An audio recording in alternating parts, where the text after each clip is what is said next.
અધ્યાય તત્વાર્થ દર્શન.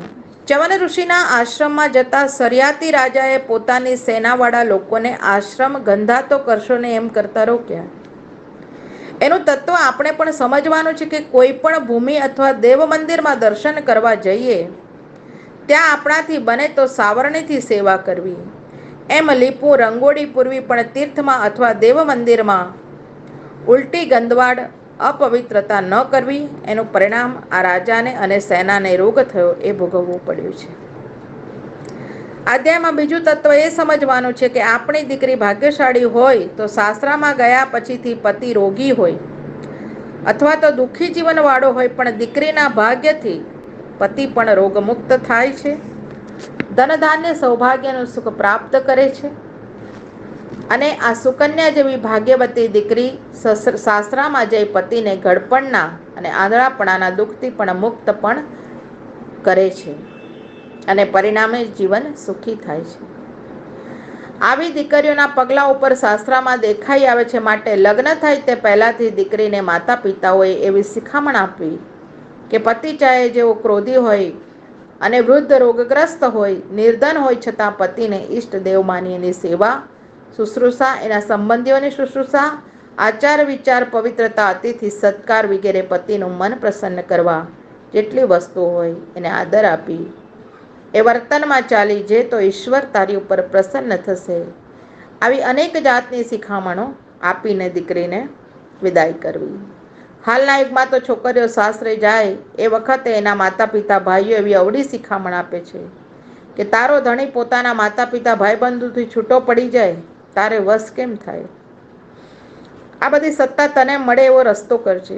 આવા અવળા ઉપદેશો જે અત્યારે થાય છે, સંસારમાં સાસુ વહુ બાપ દીકરા ક્લેશરૂપ દુઃખદાયક બને છે, પરિવાર વિખાઈ જાય છે. તેમજ ચ્યવન ઋષિ ગડપણમાં આંધળા હતા અને નવયુવાન કન્યાથી લગ્ન કર્યું એ દાખલો લઈ શાસ્ત્ર પ્રમાણ માની ગડપણમાં લગ્ન કરવું નહીં. ચ્યવન ઋષિનો દાખલો એમના સામર્થ્ય ઉપર જણાઈ આવે છે. જેઓએ ઇન્દ્ર રાજા ચ્યવન ઋષિને અમૃતની ચોરી કરતા વજ્ર મારવા આવ્યો એ વખતે ચ્યવન ઋષિએ હસ્ત ઊંચો કર્યો, ઇન્દ્રનો હાથ સ્તંભન કર્યો, પકડી રાખ્યો. આવા સમર્થ પુરુષો ઘડપણમાં પણ લગ્ન કરી શકે છે. ચ્યવન ઋષિને મનમાં વિશ્વાસ હતો કે હું મારા મિત્ર અશ્વિની કુમાર દ્વારા દવા કરાવી યુવાન બનીશ અને પોતાના યોગબળ દ્વારા અને તપ દ્વારા જીવન પલટો કરીશ. માટે ઘડપણમાં લગ્ન કર્યું. પણ હાલ કલયુગના લોકોએ આનું અનુકરણ કરવું નહીં, કારણ કે એ સમર્થ છે, અત્યારે કોઈ સમર્થ નથી. હાલ કલિકાલના લોકો ઇતિહાસ વાંચી જુવાન છોકરીથી વૃદ્ધ પુરુષો લગ્ન કરે તો એની અપકીર્તિ થાય છે, કારણ કે કન્યાને થોડા જ વખતમાં વિધવાપણું ભોગવવું પડે છે. એ દૈવી શક્તિઓ હતી અને આપણે નિર્માલ્ય જીવો છીએ, પતિત જીવો છીએ. શરિયાતી રાજાને વંશમાં કકુમ્મી નામના રાજાની રેવતી કન્યાનું લગ્ન બલદેવજી સાથે થયું એનું તત્વ અહીંયા આપ્યું છે. દીકરી લગ્ન લાયક થઈ હોય કે તરત જ પ્રભુ પ્રેરણાએ સર્વગુણ સંપન્ન વર મળ્યો હોય એનાથી લગ્ન કરાવી દેવું અને બ્રહ્માજીની પેઠે કોઈ વડીલોની સલાહ લેવી હોય, તેમની આજ્ઞાનું અનુકરણ કરી ભલે વર ઉંમરમાં કન્યા કરતાં નાનો કે મોટો હોય પણ એ કન્યાનું લગ્ન વડીલોની આજ્ઞાને માથે ચડાવીને એ બતાવેલા વર સાથે કરવું. કકુમ્નીને બ્રહ્માજીએ રોહિણીના પુત્ર બલદેવજી સાથે લગ્ન કરવાનો આદેશ આપ્યો. આ સ્વીકાર કરી આપણી દીકરી મૃત્યુલોકમાં આવવાથી મહાન વૃદ્ધા થઈ ગઈ, છતાં બ્રહ્માની આવી આજ્ઞા માની કન્યા કરતા ઘણા વર્ષો પછી ઉત્પન્ન થયેલા બળદાવજી સાથે આ વૃદ્ધ કન્યાનું લગ્ન કરાવી રાજા સંસારના ઋણથી મુક્ત થઈ નરનારાયણના આશ્રમમાં જઈ તપ દ્વારા મુક્તિપદ મેળવ્યું. માટે વૃદ્ધ પુરુષોની આજ્ઞા મસ્તક પર ચડાવી. પુષ્ટિ સિદ્ધાંત દર્શન.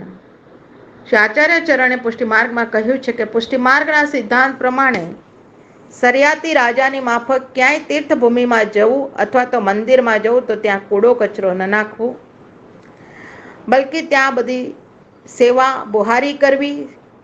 આ ભાવનાને લઈને ઘણા અનન્ય વૈષ્ણવ ભગવદ્ મંદિરમાં જઈ બુહારીની સેવા કરે છે ઘણા ખરા અજ્ઞાની આ મર્મને ન જાણનારા વૈષ્ણવ વ્રજની યાત્રા કરવા અથવા બીજે ક્યાંય જાય છે તો એ તીર્થભૂમિને સાફ કરવાની તો વાત દૂર રહી, પરંતુ ત્યાં આગળ દૂષિત વસ્તુઓથી કચરો વગેરે કરી આશ્રમને ઉલટો ગંદો બનાવે છે. લીલી પરિક્રમા કરવા જતી વખતે શ્રી ગિરિરાજ બાબા જતીપુરામાં જ્યારે યાત્રાનો મુકામ પડે છે ત્યારે આવી રીતે ઘણીવાર દુષ્કૃત્ય થાય છે, અપરાધનો ભોગ બનીએ છે. શ્રી ગિરિરાજની તળેટીમાં તેમજ સુરભિકુંડની આસપાસ ગંદકી ફેલાવી ઉલટો અપરાધ માથે લઈએ છે. ઘણા ખરા તો ગિરિરાજની ચોરી કરીને પણ અપરાધ માથે લે છે. કોઈ જાણકાર વૈષ્ણવે કોઈ દિવસ આવી ભૂલ ન કરવી. પૂજ્ય શ્રી આચાર્ય ચરણે કહ્યું છે કે વ્રજનું પત્ર પણ ઘરે ન લવાય, કારણ કે એમને સતત પ્રભુનું સાનિધ્ય છે, પ્રભુની સન્મુખતા છે, અને આપણને કોઈ અધિકાર નથી બનતો કે ત્યાંના કણને પણ પ્રભુથી આપણે વિમુખ કરીએ. ચવન ઋષિ જેવા દ્રઢ આશ્રયવાળા ખરા ભગવાનના ભક્ત હોય એ પ્રભુના વિશ્વાસ ઉપર રહી કોઈ સાહસથી ન કરવા જેવું કામ પણ પ્રભુની પ્રેરણાથી કરે છે. કે જેમ ચવન ઋષિએ ગડપણમાં લગ્ન કર્યું, પણ પ્રભુ એ જીવોના માથાના સરદાર છે માટે એમના શ્રમની પૂર્તિ કરવા યોગક્ષેમને રસ્તે પહોંચાડી દે છે. પ્રભુના બલથી જે કાર્ય થાય, પ્રભુના સામર્થ્યથી જે કાર્ય થાય તે દૈવી કાર્ય છે. કકુબનીએ જેમ જેમ જગતના વડીલ બ્રહ્માજીની આજ્ઞાનું પાલન કર્યું, પોતાની દીકરી રેવતીજીને બલદાવજી સાથે પરણાવ્યા, તેમજ આપણા વડીલ શ્રી મહાપ્રભુજી શ્રી ગુસાઈજી પ્રભુ છે, એમના વચન પ્રમાણે ચાલીએ તો પોતાના પ્રમેય બળથી આપણો યોગક્ષેમ પૂરો પાઠશે. એટલે પૂર્ણ કરવાને સમર્થ કેવલ શ્રી વલ્લભ વિઠ્ઠલનાથજી શ્રી ઠાકોરજી આપણા છે. સદૈવ એમના ચરણોનો ભરોસો કરવો, એમના પર જ ભરોસો કરવાનું કહ્યું છે કે જેમનાથી યોગક્ષેમ પૂર્ણ થાય છે, જીવનો એમના પ્રમેય બલથી પૂર્ણ થાય છે. બ્રહ્માજીના વચન સાંભળી કકુંબી રાજાએ રેવતી નામની દીકરી બલદાવજીને પરણાવી. તેથી દીકરી મૃત્યુલોકમાં આવવાથી વૃદ્ધા જર્જરિત થઈ ગયા, અને બલદાવજીએ પાછળથી દ્વાપર યુગના અંતે જન્મ લીધો, માટે નવયુવાન ઉંમરવાળા એ દાખલો અત્યારે પ્રત્યક્ષ વ્રજમાં મોટા દાઉજીના દર્શન કરવાથી દેખાઈ આવે છે કે દાઉજી 25 વર્ષના યુવાન પુરુષ હોય એવા દર્શન થાય છે, અને રેવતીજી ઉંમરવાળા હોય એવા બલદાવજી પાસે ઊભા રહેતા શરમાઈ મંદિરના એક ખૂણામાં સંતાઈને ઊભા રહ્યા છે. પ્રભુના ચરણોમાં દંડવત. સુતામ દત્વા અનવધાંગી બલાય બલશાલિને બદર્યારવ્યમ ગતો રાજા તપ્તુમ નારાયણાશ્રમમ. ઇતિ શ્રીમદ ભાગવત મહાપુરાણમાં નવમ સ્કંદ વિશે અધ્યાય 3 શ્રી વલ્લભ કૃપા ગુરુ કૃપા ગોવિંદ કૃપા તેજાપ્યમ. શ્રી ગોવર્ધનનાથ કી જય, બાલકૃષ્ણલાલ કી જય. શ્રીમદાચાર્ય ચરણ પ્રભુ કમલેભ્યો નમઃ. શ્રી ગોસાઈજી પરમ દયાલવે નમઃ. શ્રી ગુરુ ચરણારવિંદો જયતિ. અધ્યાય 4. મનુના પુત્ર નભગની તથા અંબરીશજીની કથા. પ્રભુના ચરણોમાં દંડવત પ્રણામ. શ્રી શુકવાચ. નાભાગો નભગાપત્યમ યતતમ ભ્રાતર કવિમ યવિષ્ઠમ યમજમદાયમ બ્રહ્મચારીણ માગતમ. અધ્યાય સારાર્થ દર્શન. સુખદેવજી કહે છે કે હે રાજા પરીક્ષિત, કુકુમનીને નભગ નામના પુત્ર થયા. નભગને 3 પુત્ર હતા. એમાં નાના પુત્ર ગુરુકુલમાં વિદ્યાભ્યાસ કરવા થોડું વખત રહ્યા અને વેદાધ્યયન કર્મકાંડ શીખવા લાગ્યા. આ વખતે એમના મોટા 2 ભાઈઓએ પોતાના પિતા નભગને સમજાવ્યા. પોતાના રાજ્યના 2 ભાગ કર્યા, બંને ભાઈઓને વહેંચી દીધા. થોડો વખત પછી નાના ભાઈ નભગના નાના પુત્ર વિદ્યા ભણી ઘરે આવ્યા. પોતાના મોટા બંને ભાઈઓ પાસે ભાગ માંગ્યો, અને એ મોટા ભાઈઓ બોલ્યા કે તારા ભાગમાં અમે પિતા આપ્યા છે. આ સાંભળીને નાના દીકરાએ પોતાના પિતા નભગને પૂછ્યું કે મોટા ભાઈઓએ મારા ભાગમાં આપને બતાવ્યા છે. આ વાતથી નભગ મૂંઝાયા. નાના દીકરાને કહ્યું, પુત્ર, તું ગૃહસ્થી બનીશ એ વાતની મને ખબર ન હતી, માટે રાજ્યના 2 ભાગને વહેંચી લીધા. પરંતુ તું વિદ્યમાન છે, માટે આંગીરસ ગોત્રના બ્રાહ્મણો યજ્ઞ કરતા વચમાં મંત્રો ભૂલી જાય છે. તેમને હસ્તક્રિયા બતાવજે અને તેથી યજ્ઞના અંદરની દક્ષિણા વગેરે તને આપશે. આવું કરવાથી તારો ખર્ચ નભશે. પિતાની આ વાત સાંભળી નાના દીકરાએ આ પ્રમાણે કર્યું અને તેથી આંગીરસ ગોત્રના બ્રાહ્મણોએ પ્રસન્ન થઈ યજ્ઞનો છેલ્લો ભાગ આ દીકરાને આપ્યો. આ દીકરો આ ભાગ લઈ રસ્તામાં આવતો હતો અને એ વખતે એક દિવ્ય પુરુષ એને રસ્તામાં મળી ગયા. આ દીકરાને કહ્યું કે આ ભાગ મારો છે, મને આપી જા. તારો આ ભાગ નથી અને આનો ખુલાસો કરવો હોય તો તારા પિતાને પૂછી આવ કે આ યજ્ઞનો છેલ્લો ભાગ કોનો છે. આ સાંભળી દીકરો પિતા નભગને પૂછવા ગયા અને દિવ્ય પુરુષની વાત કરી. ત્યારે નભગ પિતાએ કહ્યું, હે પુત્ર, તને ભગવાન રુદ્રના દર્શન થયા છે. દક્ષ પ્રજાપતિના યજ્ઞમાં બ્રહ્માએ યજ્ઞના અંતનો ભાગ રુદ્ર માટે કાયમ કર્યો છે અને માટે તેમના ભાગની વસ્તુ આપણાથી લેવાય નહીં, જેથી અર્પણ કરી માફી માંગી. દીકરાએ દિવ્ય પુરુષ પાસે માફી માંગી છે. આ ભાગ આપનો છે, આપ લઈ લો અને મુજને ક્ષમા કરો. તે ઉપર ભગવાન રુદ્ર આ દીકરાની ઉપર પ્રસન્ન થયા. પોતાનો ભાગ હતો છતાં પણ આ છોકરાને આપ્યો અને સાથે તત્વજ્ઞાનનો પણ ઉપદેશ આપ્યો અને તેથી જ આ નાના દીકરાનું નામ રુદ્રના કહ્યાથી નાભાગ એવું પડ્યું. આ નાભાગ રાજા ગૃહસ્થી બન્યા અને ત્યાં મહાન ભક્તરાજ અંબરીશજીનો જન્મ થયો છે. પરમ ભક્તોને જય શ્રી કૃષ્ણ. દંડવત પ્રણામ પ્રભુ. જેઓને દુર્વાસા જેવી ક્રોધી ઋષિનો શ્રાપ પણ ન નડ્યો, આ રાજાનું મન નિરંતર ભગવત સેવામાં રહેતું. એની વાણી ભગવાનના ગુણાનુવાદ કરતી અને આ અંબરીશ રાજાના હસ્ત ભગવાનના મંદિરની બુહારીની સેવામાં સદૈવ લાગી રહેતા અને એમના કાન ભગવદ કથામાં અહર્નિશ સાંભળવામાં રહેતા. એમની દ્રષ્ટિ ભગવાનના સર્વાત્મ ભાવને લીધે આખા જગતમાં પ્રભુની જ ભાવના કરી પોતાના ઘરમાં ભગવત સેવા કરતા અને ભગવદ ભક્ત વૈષ્ણવોની સેવા કરવામાં તેમનો દેહ અહર્નિશ લાગેલો રહેતો. આવા ભક્તરાજ રાજાને કોઈ વખતે અનાયાસ પણ પ્રાણ સંકટ આવે તો એ રાજાની રક્ષા માટે ભગવાને રાજાને સુદર્શન ચક્ર સોંપી રાખ્યું હતું.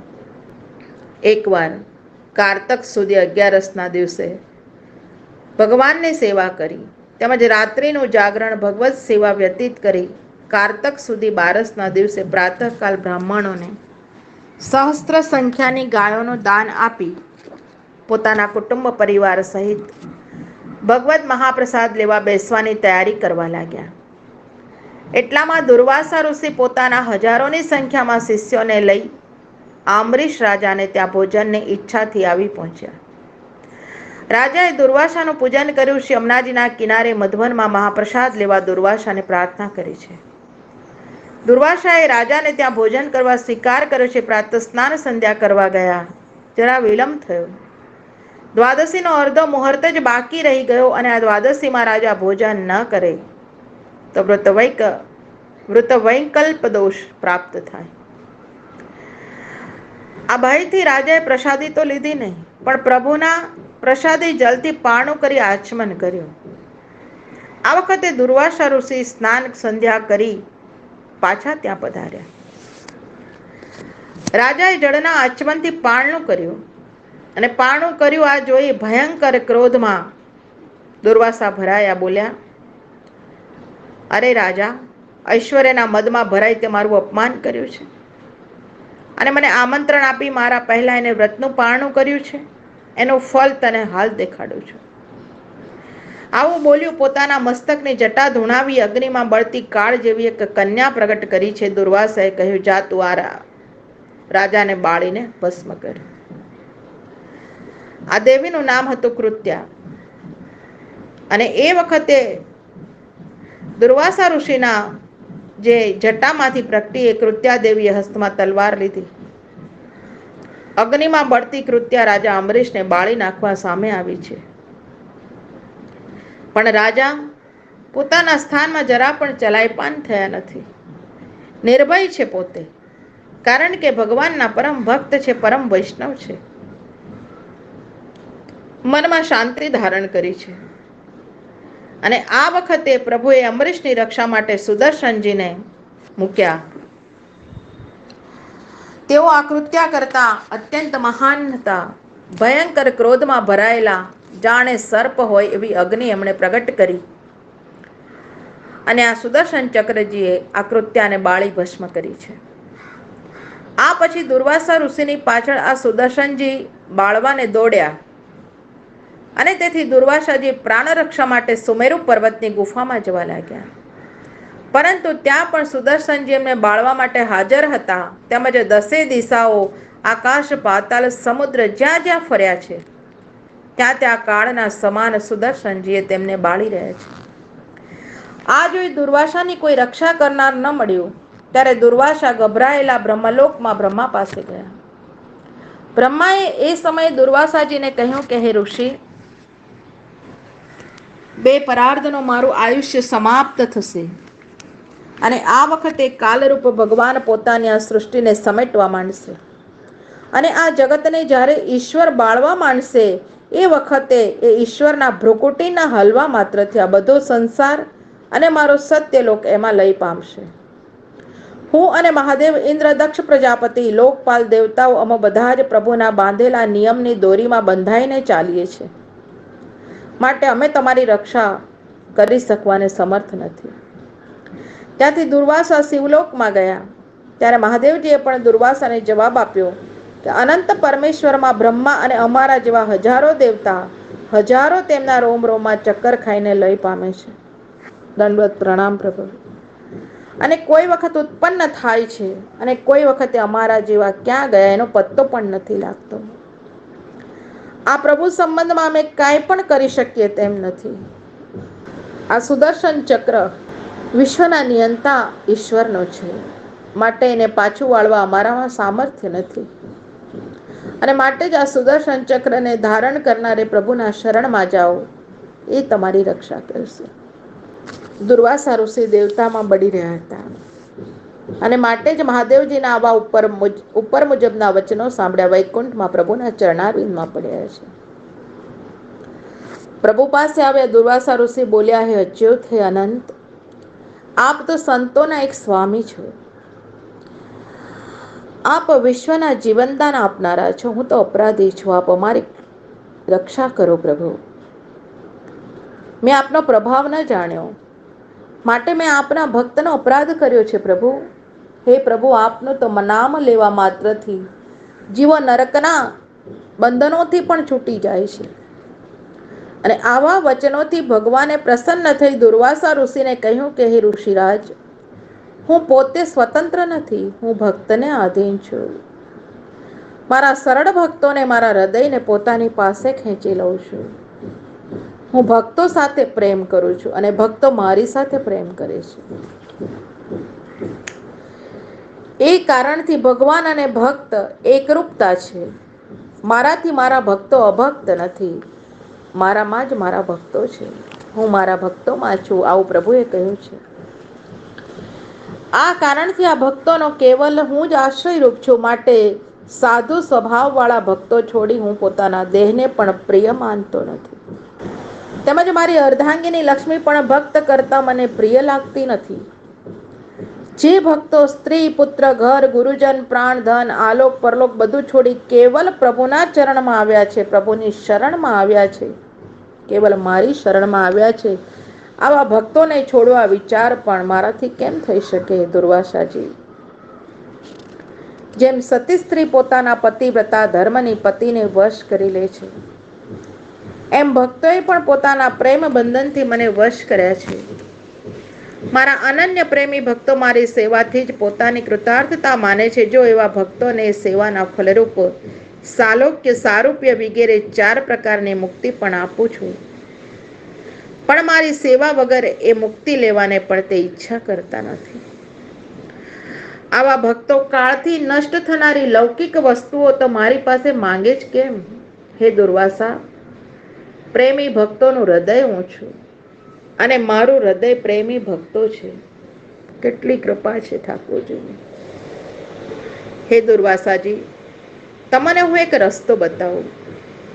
આપ એ અંબરીશ રાજા પાસે જાઓ, કારણ કે સંત પુરુષોનું અનિષ્ટ કરવા વાળા પુરુષોને તેઓ દંડ ભોગવવો પડે છે, પણ એ સંત પુરુષો પાછી ક્ષમા કરી એ અનિષ્ટને પાછું ખેંચી લે છે.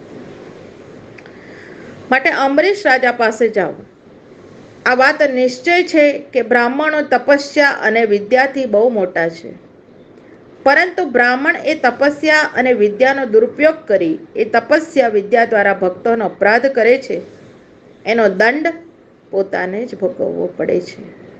માટે હે ઋષિરાજ, આપ નાભાગના પુત્ર અંબરીશ રાજા પાસે જાઓ, એની ક્ષમા માંગો, ત્યારે જ તમને શાંતિ મળશે અને ત્યારે જ તમે સુદર્શનજીને અગ્નિથી મુક્ત થશો.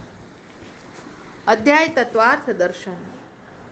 તપસ્યા અને વિદ્યાના બળથી તેમજ ઇન્દ્રિયોના સંયમથી કોઈ પણ ઋષિ મુનિ બ્રાહ્મણ મહાન મોટો થઈ પણ ગયો હોય, પણ એ બ્રાહ્મણ ઋષિ મુનિની ઉપર કહેલી શક્તિઓનો દુરુપયોગ કરે, અમરીશજી જેવા સંત પુરુષો ઉપર તે ચલાવે, તો એનો દંડ સંતને મળતો નથી, પણ એનો દંડ એ શક્તિને અવળે રસ્તે ચલાવનારને મળે છે.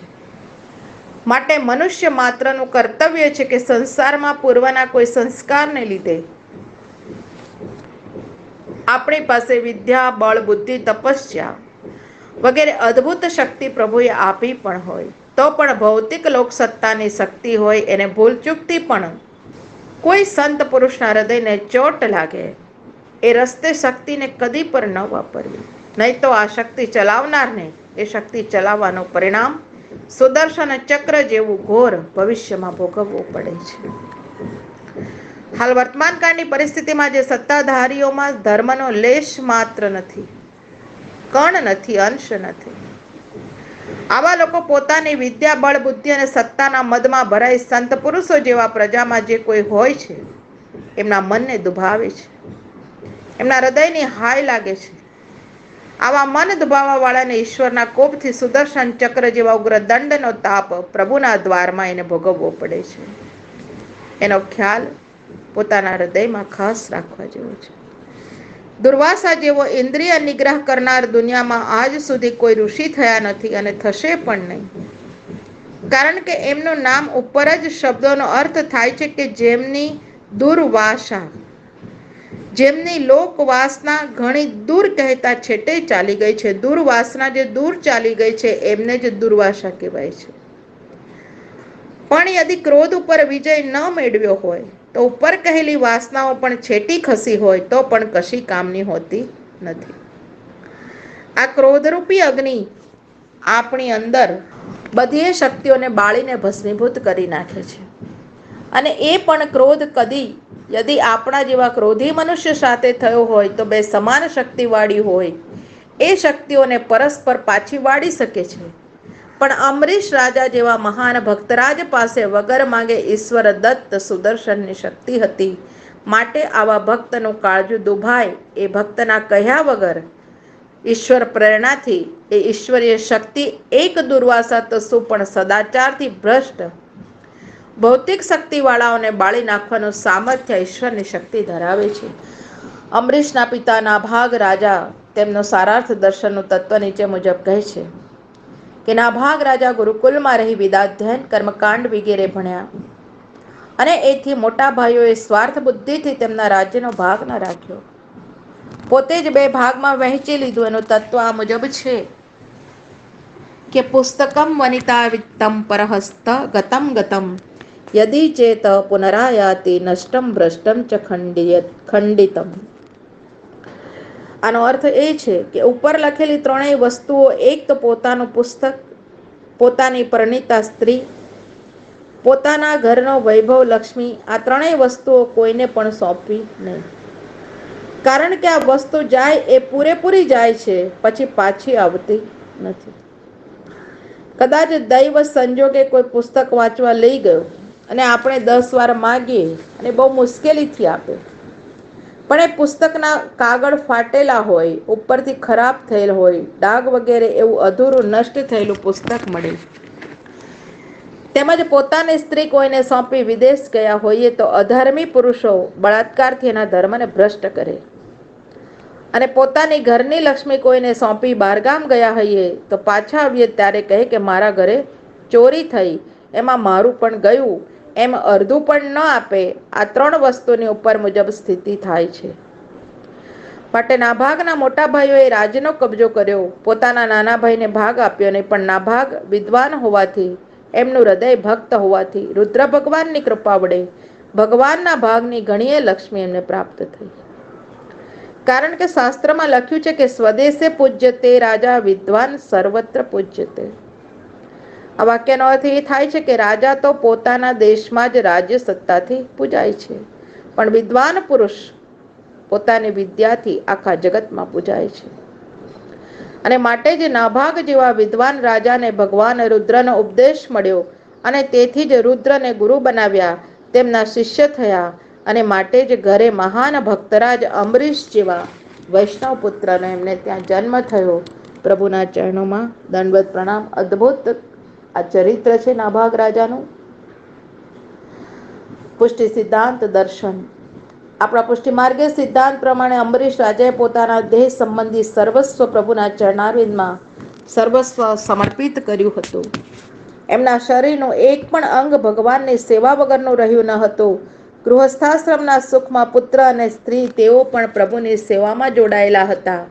તેમજ રાજા સ્વયં સપ્તદ્વીપવર્તી પૃથ્વીના રાજા હોવા છતાં પોતાના ઠાકોરજીને ભોગ ધરવાની વસ્તુઓ ખાસા ભંડારમાં કોઠારમાં જઈ પોતાના હસ્તથી સિદ્ધ કરતા હતા. પ્રાચીન ઇતિહાસ આ બાબતમાં જણાવે છે કે શ્રી ઠાકોરજીને પૂરી કરવાનો લોટ ઘંટીમાં દળવા પોતે જાતે બેસતા. પહેલા તો દળવા માટેની ઘંટી હતી, ઇલેક્ટ્રિક ઘંટીઓ ન હતી.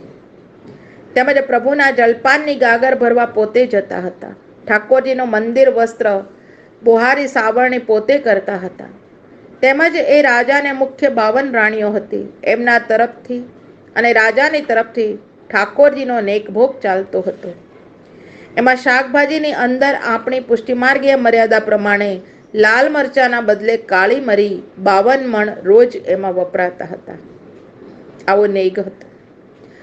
આ પ્રમાણે શ્રી ઠાકોરજી મેવા બીજા મિષ્ટાનો કેટલાક પણ પ્રભુ આરોગતા હશે. આવો ઠાકોરજીનો નેગભોગ આ અંબરીશ રાજાને ત્યાં પ્રભુને માટે હતો. હાલમાં જે કાકરોલીના અંદર બિરાજે છે એ શ્રી દ્વારકાધીશ પ્રભુ અંબરીશ રાજાના ઠાકોરજી સેવ્ય સ્વરૂપ છે. પ્રભુના ચરણોમાં દંડવત. આ આપણો પુષ્ટિમાર્ગીય ઇતિહાસ બતાવે છે કે રાજા પોતે સતયુગમાં થયા હતા. એ વખતનું આટલું પ્રાચીન આ દ્વારકાધીશજીનું સ્વરૂપ છે. આ કારણને લઈને હાલમાં પણ શ્રીનાથજી બાવાથી બીજો નંબર નેકભોગમાં શ્રી દ્વારકાધીશજીનું ઘર જ કહેવાય છે. વર્તમાન કાળમાં કેવી સ્થિતિ છે એ તો પ્રભુ જાણે. અંબરીશ રાજા જેવા પ્રભુને સર્વસ્વ અર્પણ કરી દાસ બનેલા ભક્ત માટે ભગવાન પોતાની અદ્ભુત શક્તિ એ ભક્તની પ્રાણ રક્ષા માટે સોંપી દેમાં નવાઈ નથી. કારણ કે ઉપરના સારાર્થ દર્શનના ઇતિહાસ પ્રમાણે ભગવાને પોતે આજ્ઞા કરી છે કે મારા ભક્તોએ મને પ્રેમની દોરીથી બાંધી વશ કર્યા છે, તો આવા ભક્તોનો અપરાધ કરનારા દુર્વાસા જેવા વૈદિક ધર્મવાળા પૂર્ણ તપસ્વીની શક્તિ પણ પાછી હટી જાય છે. અને આવા તપસ્વીને પણ પ્રભુ ભક્ત અંબરીશ રાજાનું શરણ લેવું પડે એમાં જરા પણ નવાઈ નથી. પણ આવા અંબરીશ રાજા જેવા સર્વસ્વ અર્પણ કરાવનાર ભક્ત માટે ભગવાનની શક્તિ ઉપયોગમાં આવે છે.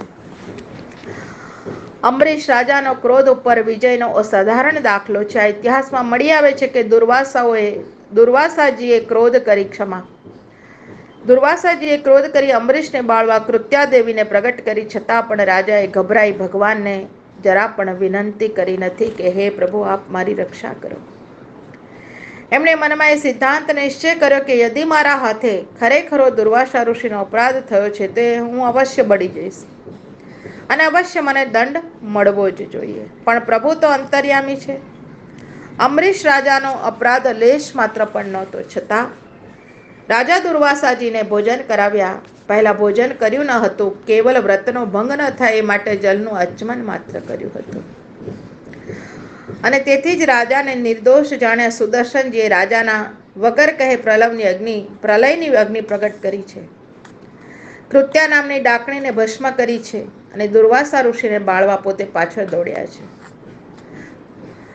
અમરીશ રાજાનો ક્રોધમાં વિજયનો જ્વલંત દાખલો, સ્પષ્ટ ઉદાહરણ પ્રભુએ આપણને આપ્યું છે. માટે પુષ્ટિ માર્ગમાં જેને ક્રોધને વિજય નથી કર્યો એ ભગવાનને મેળવી શકતો નથી. ક્રોધ એ ચાંડાલનું સ્વરૂપ છે. માટે ભગવત સેવામાં ક્રોધ આવે તો ફરીથી સ્નાન કરવું પડે છે.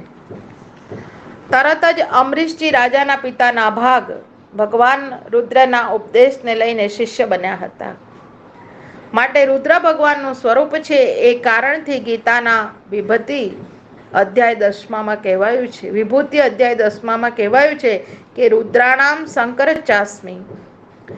ભગવાન શ્રી કૃષ્ણ અર્જુનને કહે છે કે અર્જુન, 11 રુદ્રોમાં શંકર મહાદેવજી મારું સ્વરૂપ છે. ભગવાન શ્રી કૃષ્ણ અર્જુનને કહે છે કે અર્જુન, 11 રુદ્રોમાં શંકર મહાદેવ મારું સ્વરૂપ છે.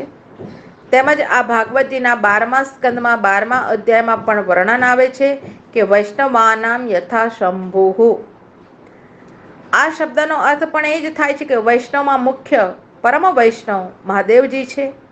અને આ ઉપર લખેલા 2 પ્રમાણોથી નાભાગ રાજાએ મહાદેવજીને પોતાના ગુરુ બનાવ્યા, તેમની પાસેથી ઉપદેશ લીધો અને માટે જ એ વૈષ્ણવ પરંપરા હોવાથી ભક્તરાજ અમરીશ જેવા ભગવદ ભક્ત વૈષ્ણવ પુત્ર થયા છે. મહાપ્રભુજીએ જણાવ્યું છે, બ્રહ્મમ સ્તદ ગચ્છ ભદ્રમ તે નાભાગ તનયમ દ્રુપમ ક્ષમાપય મહાભાગમ તતઃ શાંતિર મર્બિષ્યતે. इति श्रीमद्भागवत महापुराणમાં અષ્ટમ સ્કંદ વિશે અધ્યાય 4 શ્રી વલ્લભ કૃપા ગુરુ કૃપા ગોવિંદ કૃપા તે જાપ્યમ.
મનાવ્યું